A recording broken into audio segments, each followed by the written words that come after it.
Kasian kasian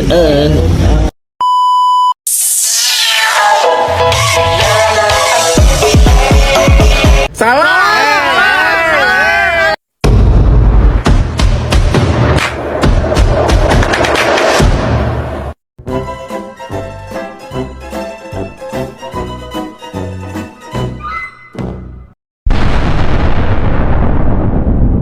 Apa sih pengertian dari DPR? Dewan Perwakilan Rakyat Republik Indonesia adalah salah satu lembaga tinggi negara dalam sistem ketatanegaraan Indonesia yang merupakan lembaga perwakilan rakyat. DPR terdiri atas anggota partai politik serta pemilihan umum yang dipilih melalui pemilihan umum. Apa sih fungsi dari DPR?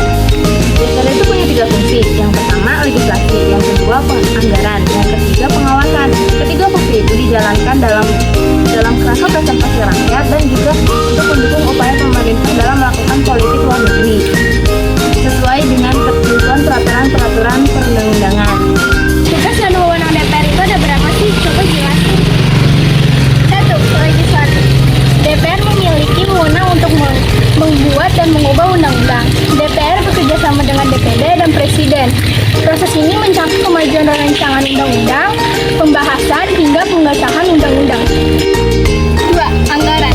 Memberikan persetujuan atas RUU, APBDN, dan kebijakan pemerintah, membahas dan menindaklanjuti hasil pengawasan yang disampaikan oleh DPD terkait pembentukan, pemekaran, dan penggabungan daerah.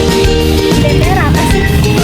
Istilah DPR atau Dewan Perwakilan Rakyat adalah lembaga legislatif yang bertanggung jawab untuk mewakili rakyat dalam penyusunan undang-undang dan pengambilan keputusan. DPR memiliki beberapa tujuan antara lain 1. Mewakili kepentingan rakyat.